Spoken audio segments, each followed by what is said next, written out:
The tabletop takeaway. Game mechanics on display. Three designers share the stage. Pick a genre and we'll play. The tabletop takeaway.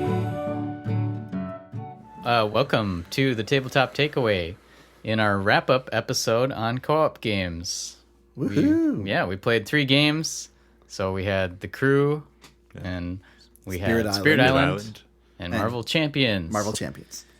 So, what did you guys, after playing and talking about co-op games, what are you thinking? You know, I feel like Ananda brought it up quite a bit, but quarterbacking is definitely a weakness in a lot of co-op games, especially older co-op games, where, you know, it wasn't really a big thing yet. But once we had games like Pandemic and, you know, you're having someone run the show, it's like, oh, well, that's not fun. How do we mitigate that? Yeah, especially games without... information economy games, it's not a problem. Right. Non-information economy games are You need to tell me the right thing I need to know. Yeah. That's not a thing. Yeah. I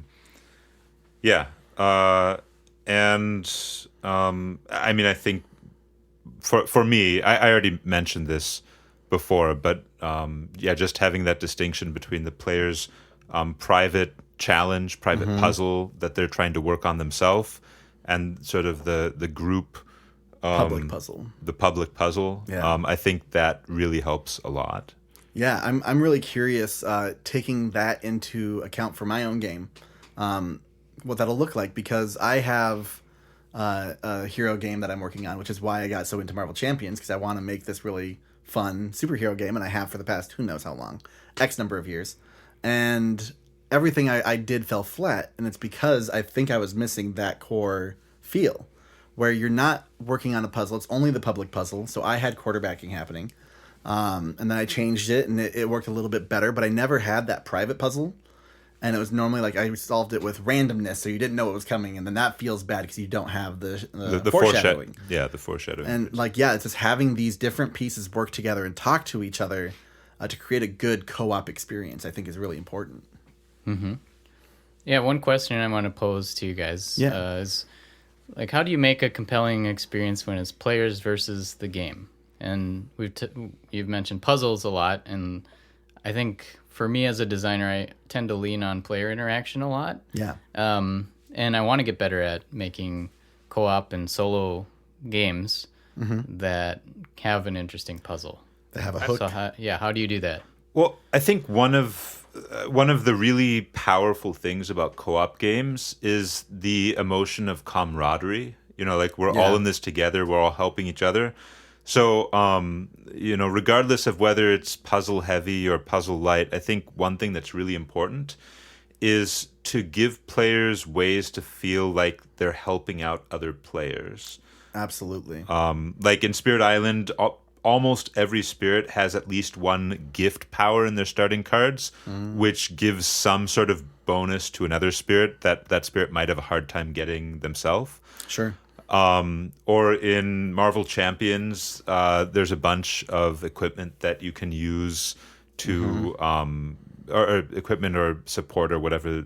Upgrade support, that you can use. Like I had the helicarrier, which I used to help Charlie pay for his stuff sometimes. You can constantly use it, and if you're able to constantly just use it for other people too, that just like, I'm helping you out, you're helping me out. It feels really good to help other people. Yeah. And that's something that you really only get in co-op games. Yeah.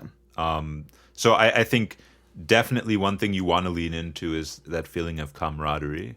As much as possible. Maybe even asymmetric camaraderie, where it's like other people can't do what you give them. No, absolutely, because that just feels the best. Because it's like, okay, I can do this thing for you that you can't do yourself. And that Charlie can't do for you either. So it's great. Like I feel special because I'm the only one who can give you this benefit, and you feel great because you're getting this benefit. Awesome benefit. Everyone feels good. Yeah. Definitely asymmetric. Gifts, I guess, asymmetric bonuses that you can give to other players. Well, and that's an interesting piece too, because in Marvel Champions, I learned from my friend Logan how to kind of build decks originally, and there were certain cards he put in every deck. Nick Fury, the Helicarrier, there's the Avengers Tower, stuff like that. And those are all great cards, so they can go in any deck. And I put them both in your guys' deck, but Charlie didn't get his out. His got discarded. And so Ananda had his out, and so that made it asymmetric, but it could have been symmetric. Yeah. Which is fascinating, because, most of the hero powers do not grant support to other players. Yeah. I mean, I've noticed. At least the ones that I've played, there's now a million heroes out there, so I don't know for sure if that's still the case, but by and large. Yeah, and I mean, the Helicarrier, it felt nice to help Charlie with it, but it didn't feel that special. It wasn't like, say, Lightning Swift Strike making someone's slow powers fast. 2 of them. Yeah. Definitely. I think there is something there. Yeah, definitely. Not just gifts that you can give other players, but unique gifts that they can't get for themselves. Yeah, absolutely. Yeah, and thinking about villain decks, or for example, the Spirit Island, Invaders. The invaders and the events that come out. Any thoughts on how to make those compelling, or what do you find? Trevor, you play a decent amount of these kind of games. I try to. Where what do you find compelling in a villain deck? Honestly, the event deck having different things that would happen under different conditions. So if the land is healed versus if the land is destroyed, or if you are in certain levels of fear, having those different types of levels of things happen, make it feel like you're telling a broader story. And that's what it is for me, is where we're at in the story, and being able to tell if okay, we're starting out, we don't have anything, everything's on the top of the cards, simple things, and then as we delve into the game more, we're getting into those more complicated, more interesting powers and things. I really like that progression, that natural progression. Yeah, and that definitely helps you to tailor what the AI is doing to where players are in the game. I mean, either just in terms of how far along they are, or in Spirit Island, what's happened so far. Is the island healthy? Is it blighted? Okay, we do different things. Right. Yeah. Are there lots of beasts? Are there not very many beasts? Well, all the beasts are going to do this thing. So Yeah, and it's a good point of make it as thematic as you can too, because if it's just pure numbers game, it's going to attack us for this, but if it comes out with there's a minion now that's now going to do something else weird. Yeah, and I'm going to be really leaning into stories for co-op games, because a lot of RPGs are effectively co-op, or one versus many effectively. But there's something to being able to create this story, this narrative between each other, and between something that an AI deck. It's just an AI deck. It really doesn't mean anything until these big things, these big moments happen, and allowing for synergies to exist that could happen naturally. It's now that this and this are here, a crazy thing might happen, but have it be foreshadowed, or have it be, something that they could shoot for, an objective of some kind. I know this is all very abstract, but having different small moving pieces at first, and then maybe they can get bigger and bigger as you develop and design. But big experiences are tough to design. That's all I work on, and except for Color Match Pro. But it's tough. They're big projects.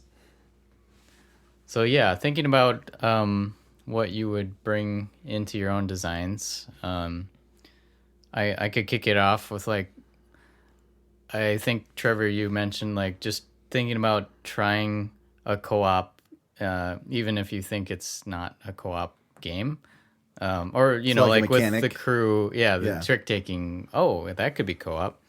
And I was thinking about that with the Nanobots game that we're working on. Oh yeah, and someone had mentioned this role that was a one versus many game. But the one role was a little bit boring in the last version we played. So thinking about maybe it is a co-op game that's got computerized version. the Nanobots are AI. The Nanobots are the Yeah, the or use a Turing machine, Turing type machine thing. style sure. query system. Yeah. So you don't need an app. So you don't need an app, no. But yeah, but something where you offload the boring role, so everyone gets to work on the interesting role. Yeah, absolutely. Together. And then it could be more open communication too, because you're not trying to hide stuff from the other player. That's a really important part for co-ops is like the desire to share information, but almost the restriction of being able to. Either because like if every person knew what every ability you had were, like they'd just be overwhelmed and like the game would grind to a halt. So like you need to manage your stuff efficiently and effectively as best you can. And maybe it's not maximized, right? But you have things out that are doing things and you feel like you're managing this engine that is helping both the main quest, your own puzzle, and maybe even other people's puzzles as well. Mm-hmm. And so like you have that feedback of like, I'm doing a good job because I have things that are doing good things. Mm-hmm. And that's a good positive feedback loop. Yeah, what do you guys think you'll bring into future designs? Well, I mean, I already mentioned sort of the formula that I have in my head for the private game, the public game, and just using that to make a co-op game. But aside from that, I mean, one thing is that co-op games are really the only game genre where everyone can win, and they can win more than half the time, or more than however many, one over however many players there are. And I mean that's a great benefit to the genre, and also just looking at. I think also just loosening up on timing rules, because you really don't need very strict timing rules in a co-op game, I think. A lot of them could be simultaneous, and you just generally don't need to worry that much about whether players are doing things in a certain order. Yeah. I think that's definitely something to not worry about when making a co-op game. Which is, kind of counterintuitive because a lot of games, especially even like Marvel Champions, very strict order of operations. Yeah. This person's turn. Okay, now it's the villain's turn to attack that person. Now we resolve the encounter card. You are very specifically going back and forth. If you have 4 players, unless they're all very proficient in the game and they're all just waiting on like pins and needles to do their next step, it drags. Yeah. And so being able to just like, hey, let's reveal our encounter cards. Bam. Yeah, you're all. I'm being dealt 4. You're being dealt 3. Exactly. You're all on the same team, so just loosen up the timing restrictions. Yeah. On players. You want it to move, but you also want most of the time to be spent on the hero's turn, which I believe is what Charlie was saying, or on the player's turn. Not necessarily everyone's a superhero. I understand.